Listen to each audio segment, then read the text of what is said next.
Hi, everybody. I am Leslie Kuster, and welcome to She Rises. I'm so happy you're here today.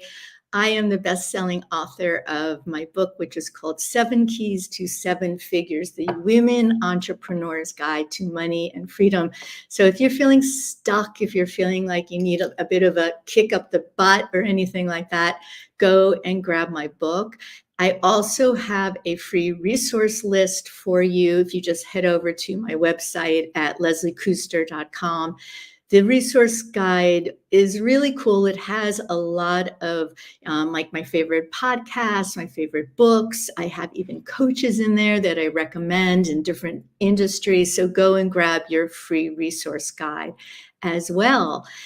I am the CEO of Back from Bali, and that's how I built my business. I manufacture clothing in Bali, Indonesia, and I bring it into the US and I sell it primarily online. So I'm in the e-commerce space here. But what I love to do is I love to highlight other women as well and other women entrepreneurs. Today, I am really excited to bring on Susan Anderson. As some of you know, I have myself been incorporating retreats and kind of getting off the grid for many years. In fact, 33 years. I've been going to a spiritual retreat for 33 years. And in fact, it's where I met Heinz, my husband. And I just returned from my retreat. Susan is amazing. And I'm just going to read you her bio right now, which she wrote, which is Susan Anderson spent the past 17 years trapped indoors, writing, and writing to help her business clients grow. But now she's building Idlewild Woods, a Smoky Mountain retreat center for entrepreneurs. So before I bring her on, I just want to recap that. She was an entrepreneur in the writing field, changed everything, threw everything over the cliff, I like to talk about, and decided to open a retreat center. And so with that, I bring on to the stage Susan Anderson, and I'm so happy you're here, Susan. So tell us, what is Idlewild Woods? Well, it is the craziest thing I have ever done, Leslie. Yeah, that's right. I mean, I listen, before we just start, can I please bow down to you for your courage? Because this took serious courage, and please go on. Thank you. So a few years ago, after spending 17 years trapped indoors, by my own trapping, I got this crazy vision. And it was, hey, you should build an entrepreneur retreat center in the Smokies. I was like, excuse me, what? Like, I should do what? But this was the thing, and I got this complete download basically as I was on a road trip. I'm like madly taking notes while driving. I was not looking at my notes, so you can imagine how awful they were. But I'm like, okay. Like, came home. I'm like, honey, guess what? Here's what we ought to do. And he's like, Wow. he went with it, which is insane, but okay. So, Okay, so you're a writer, all right, and a very good writer. I could tell by your bio, by the way. It's just it's like perfect. You're a writer, many years a writer. That's what you did. You were home or you were indoors and you were writing, copywriting for other people's businesses, right? yes. And you then had this idea, I'm going to start a retreat center. So why would you ever have that idea? Why was that important, do you think? It just hit me that like we spend so much time indoors on screens, and there's that hustle. Like, it's exhausting. I think, back when you started, it was a very male dominated world being in business online. And it was like the role models were hustle, work your face off till you die. You can sleep when you're dead, that Yeah. kind of thing. And, I was, primarily supporting our family, all the, it was just like, I felt like I needed to always be working. And I was not, I didn't have a VA, I didn't have systems. It was just, I had some writers that were writing with me, but mostly I was doing the stuff. Outside, it was just like, well, that's where my car lives. Like, maybe, yeah, people say it's good for you to be outside, but I was like, oh, it's hot, buggy, boring. I don't know. And so I didn't do it. And then a few years ago, I read this book by Trevor Blake called 3 Steps, and he talks about how he's built these, multi-million dollar, 9-figure businesses, many of them at the same time, working like 4 hours a day. And by the way, 3 of those hours I was walking my dog, he says. And I was like, really? Wow. Yeah, I know I that book. know that It's book. called again. What the name? 3 Simple Steps. And so I was like, all right, I, maybe he's got something. I committed to every day for a month, I was going to spend some time outside. And I didn't like it at first. I was like, yep, indeed, hot, buggy, and boring. But I kind of got like curious after a while, and I'd be like, I'd look at a plant. I'm like, can we eat it? Can I make something with it? Can we? And it just kind of like caught. And after a while, I was craving time outside. And I Yeah. think that's what got me. I was like, oh, this is actually really cool to be outside. And I'm getting brilliant ideas for my business. And I'm solving things. It was like working puzzles in my brain as I'm digging in the garden or mowing or whatever outdoor thing. I started calling it my kinetic meditation time. Yeah. Love it. Yeah, and I was like, oh. And then I remembered back in 2010, I was on a nature retreat that changed my life. And it was in East Texas, of all places. It was fantastic. And I've made connections there that, 14 years later, I'm still friends with these people. We've done business together. There were collaborations. It was like, oh, and I think all these pieces just kind of started falling into place. I did this thing called the perfect average day exercise. Frank Kern has one on YouTube. It's like 2 hours long video, but it's worth it. Right? And I did that. And that's like between 3 Simple Steps and my past experience and then that perfect average day thing. I think that's where it all popped out, because I started thinking entrepreneurs on screens way too much. I know a lot of us, especially a younger generation, they probably weren't raised by people who knew how to garden, take care of animals, take care of land, build stuff. So it just, the wheels started turning. And also we kind of, especially past the pandemic, everybody's kind of isolated. It's like your odds of having somebody in your everyday life who actually understands you and gets what you're doing, this is not likely. So we build these friendships online, but there's so much more when you can be face to face, like unhurried, like sitting at a campfire. And I thought, that is going to be this. And so I'm like, I get chills even in 90-degree weather. Like, it's just, I'm thrilled. I cannot wait. We've had a couple people visit the property, but we're ready to break ground soon on our first guest accommodations. And okay.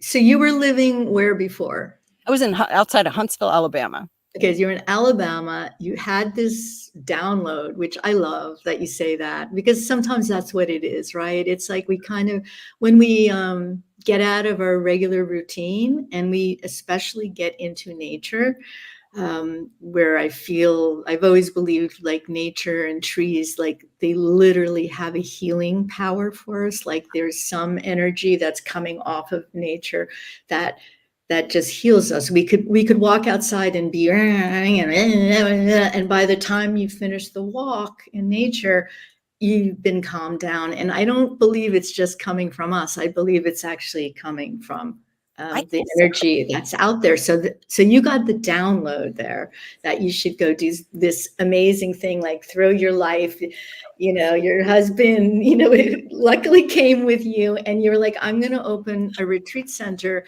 especially for entrepreneurs and for people who really never get outside. Yeah.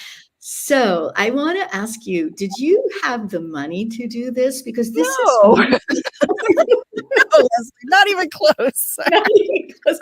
And that, I had a feeling that was going to be your answer, because it's one thing to say, to have like millions in the bank, right? And you're like, I could write on, and I could take in some writing if I needed to or whatever. But I mean, you really, I get chills just talking about it. You like jumped off a cliff following your gut. Yeah. And some mornings, to be honest, I wake up some morning and I'm like, oh my goodness, how are we going to do this? It's all told, it'll be about a $2 million project. Wow. Which I guess in the grand scheme of things, we got a heck of a deal on the land, and like 35 acres, we got it for $175,000, which is insane. like you can't do that anywhere. But it was raw land. So it's like, oh, it costs how much for gravel? Like, what? Like, so all told, I know relative to what it could have cost, it's not so bad. But relative to where we are, it's a lot. So Absolutely. I was really blessed. It was crazy. I started talking about it and I was on some podcast kind of toying like, hey, should I do this thing? And I ended up two beautiful, wonderful angel investors came alongside and helped us start buying the property. I was able to raise 60,000 out of 2 million. And, and I figured, all right, once we have something built, maybe that'll be easier to attract more investors who, they were just like, we see your dream. We believe in it. This is awesome. Normal investors are kind of like, I need to see something going. Yeah. So we've got different ideas on how we can fund it. But for now, it's like my writing is funding it and our savings. We sold our house, we sold our everything. And it's like, we're all in. You're all in. Amazing. And again, it's a lesson in I can't because, I mean, most people basically say I couldn't do something like that because I couldn't afford it. I couldn't do something like that because I don't know how to garden. I don't know. I don't know how to write a business plan. I don't know how to get investors. I don't know how to this. I don't know how to that. And by the way, I bet you didn't either. I bet you didn't know how to do any of that, any of it. But like when we have such a strong vision to like do something, it's like anything's possible, right? We're told this all the time. It's all possible. So like, what do you think gave you versus other people, like the courage to do this? I think the calling was so strong that I couldn't, I remember even talking to my son about it and I'm like, all right, I'm 56. I'm turning 57 in October. And I'm like, this is crazy. He said, Mom, if you don't do it, you're always going to wonder if you should have. I'm like, ooh, he's 27. How'd he get so smart?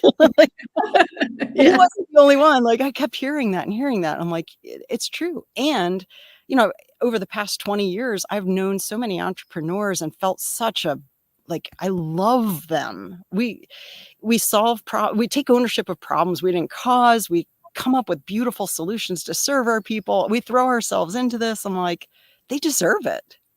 They deserve to have that kind of a respite and the connection and all the things. And I think anytime when I'm like, I just keep imagining like right down there, there's like this lane and I can picture them walking, and I'll be like 50 steps behind. So I can see them. I can't hear them. And they're just like happy. Or somebody's running down the hill. Hey, Sue, I wanted to catch you. Thank you so much for making this. This has, and I chills again. Like, that keeps me going. I know what it's going to be, So it's so beautiful. So on one hand, you're doing it for yourself and for your own sanity and your own vision, but you're also doing it to help other entrepreneurs. And that's really, and that's kind of your target. That's who you really want to have there is the entrepreneurs, because we are so much behind the screen all the time. All the time. So what has like, give me what are you doing there right now? Like, what are you physically building? Like, what's the dream, what's the vision, buildings or animals or products, or what are you doing there? So when we first got here, like I said, raw land, we put in a metal barn where we're living. You were living in a metal barn. Amazing. It's like a Faraday cage. I'm like, okay.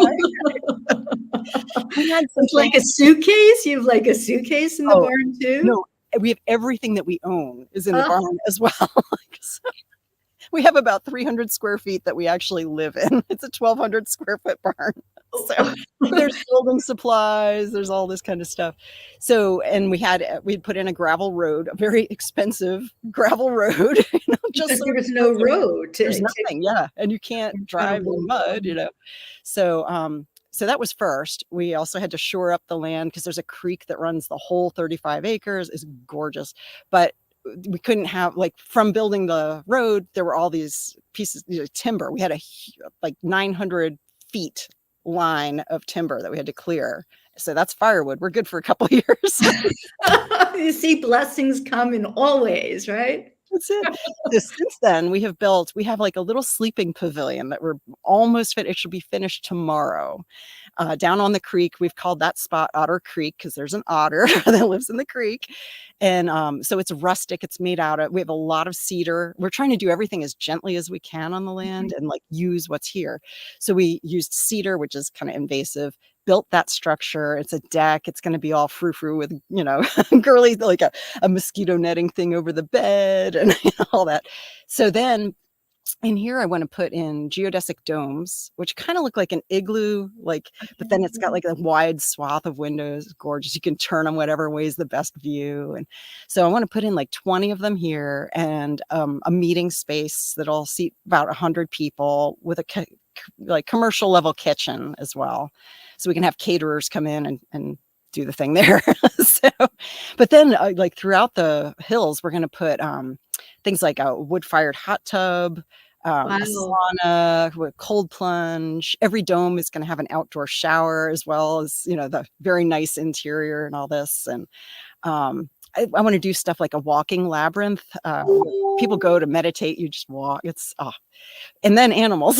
So we're going to have chickens, which I have raised before. That was the only thing I knew how to do. So chickens. Did I see a donkey somewhere? Like there was this cute little donkey. We don't have one, but we might end up with, because they're really good guardian animals. We're going to do sheep, and then we're going to do alpacas, which is my favorite thing. Well, actually, my other favorite thing is miniature Highland cows. So that's going to be, over the winter, we'll be creating the fencing from a lot of our cedar. Fencing is also, everything is expensive, Leslie. So we'll be building it, just building the frames for fencing and using chicken wire and electric where it needs to go and all that so that we can be ready to start with animals next year. And so how are you continuing to finance everything? Because every day there's more and more stuff you need to buy and do and everything. Every single day it's something. So we are doing pre-sale of stays. Like if people are like, I totally want to be there. I know I want to be there. So I have, a little campaign going on with that, and that's underway. We're probably going to end up having to take out some loans in order to do it. But as well, we can't take out a $2 million loan. The bank would laugh. No. They would laugh and laugh and laugh, and then we'll just continue. One thing I was thinking of doing is having like a dome partner. So like, hey, dome partner, they give us, $75,000 to put in a dome that we co-own. So my investors get, they have a percentage as well. So that comes out of my half, but, and we would do it where like we run it for them and they can use it as much as they want. They can promote it. They get to name it. They can tell us how they want it decorated, like all that kind of stuff. Yeah, I love that. Yeah. That's sort of like, like owning a bench or something out in the woods. Yes. You own an incredible dome instead that you could use. Exactly. So I was thinking that might be the way to go rather than, attorneys also super expensive, Leslie. It's crazy. Of course, it all is, but it's all like, it's all coming for you. Like if you imagine 2 years ago or 3 years ago when you had the idea, wasn't it around 3-4 years ago or something? 3 or 4. Yeah. That you would be even where you are right now, which is totally exciting. How has it been with your husband? Like can I ask that question? Of course. Like, honey, we're selling our house. I'm quitting my job and we're doing this. So he's so special. It's amazing. Amazing. So he spent the past 20 years or so building custom classic Volkswagens. He had a nationally known shop, all this kind of stuff. Some weird stuff happened. So it was good timing. He was ready for like a new project. Fortunately, like before that, he was in construction for like 25 years. So he knows, and he's got this crazy, like an engineer brain, but so I'll see him a lot and he's just sitting there. And I'm like, I know that face. He's making something, And so he'll think and think. And then all of a sudden he's like, okay, I know how we're going to catch rainwater now. And we can shower with it and do the garden with that. And I'm like, oh my gosh, he'll build like these crazy things. So, and it's so funny because I thought, he's a normal person. He also likes a hot shower and air conditioning. And, but I thought, how is he going to like this? This is crazy. We don't even camp. What the heck are we doing? Every night we sit down in the creek and he goes, babe, thank you for dragging me out here. Wow. Wow. I just love that. I love that. When we like jump off the cliff, I sort of jumped off the cliff, a very different cliff. I jumped off of Switzerland into another country, which is also a jump, but not quite as courageous as what you did. But when you're leaving comfort, I was comfortable. Heinz and I were comfortable. Nice house, nice friends, nice job. But he worked, all of the stuff. And I was like, we're leaving, and we just jumped off our own cliff into the unknown. And you don't know what's going to happen.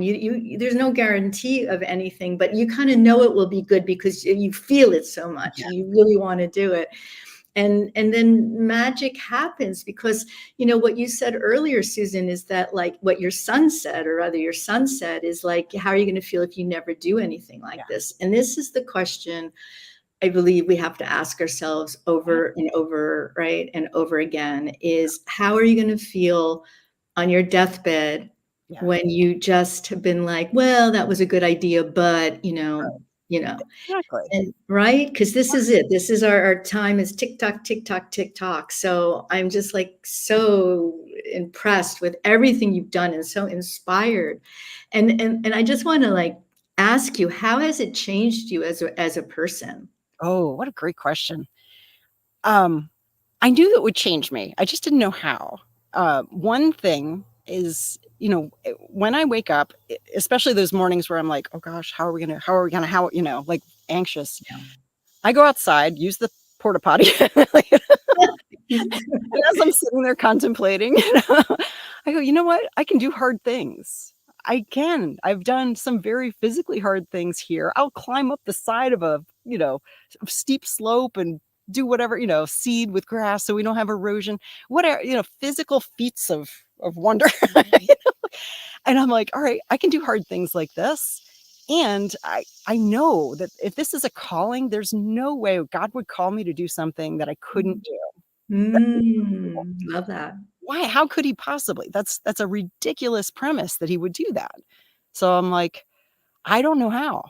I really don't. I am walking by faith and not by sight. And so every day, and I've seen things like we were and chainsaw cutting this long thing of timber. We predicted it based on our progress. We're like, this is going to take 6 months to cut through this thing. My son came out. He started working on it too. All right, maybe 4 months now because he's very strong. Somebody donated a tractor to us, a $30,000 tractor. And I'm like, unbelievable. And now it's done. It was done within 2 months after that. I'm like, this is amazing. So I just because I can't see it doesn't mean it's not there. In some cases, I try to remind myself too. I'm like, I say something because my brain likes to fight with, if I'm like positive affirmations, it goes, So I have to phrase it carefully. And I'll say, I'm beginning to believe that everything we're going to need to do this is already here or on its way. I love that. And we have a really wonderful comment by Stacy Lauren right now. As she wrote, I am walking by faith and not by sight. I love that. Thank you, Stacy, for that. Yeah, I think this is something that we have to remember is that we think we have to like know what's going to happen, like we need to buy a tractor, but we don't really. When we let go, they all say it, right? You let go, and things just come to you when you do let go instead of holding on and trying so hard. And you're like the perfect example of this. So I'm so happy to have you on the show today to show other women and anyone listening that, first of all, anything's possible. It's never too late. It has nothing to do with age at all. It's not, you could be 20, you could be 50, you could be 70 or 90 and make huge changes in your life, right? And that with enough of your vision and kind of like a positive vision too. I mean, look at this vision is bringing in more love, more nature, more everything into your life, your husband's life, your family's life, and everybody who will be lucky enough to come to your retreat. So if you can we're going to just wrap up now and just let everybody know how to find out about Idlewood and to find you and how they can be part of this, or any way to communicate with you and promote what the amazing stuff you're doing. That's great. So the easiest thing is I have a community called Entrepreneurs Gone Wild, and that's on Okay. Facebook, so they can find that. There's also a website, entrepreneursgonewild.com, and I do updates through there. And there are a number of other places, but kind of all roads lead to Rome. So entrepreneursgonewild.com. Okay. Entrepreneurs Gone Wild. And let's see. And there it is. I just put it up on the screen. So Entrepreneurs Gone Wild. If you just Google that, right? Yeah, it'll be They there. will find you. And when do you think people can actually start coming? So the first dome that we're going to do probably will be here in October. We're going to have to, do some construction on that and the interior and all that. So I'm thinking late November, early December, for sure, 2025, but it's coming soon. Wow, I love it. I love it. Susan, thank you so much. I'm really the best of everything to you and the beauty of this. And I will be there. I will be there to support you too. I would love to come to one of the entrepreneur retreats that you're going to be organizing. So well done. And thanks again for being such an inspiration to everybody in the world. I mean, you're just truly, you should be incredibly proud of yourself. And I see in your face, you're just glowing. You're glowing. It could be sweat. I love it.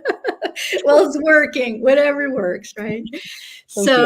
Thank you again. And thank you everybody for being on She Rises. And we look forward to seeing you the next time, and definitely go check out Entrepreneurs Gone Wild. Thank you so much, Susan Anderson. You're amazing.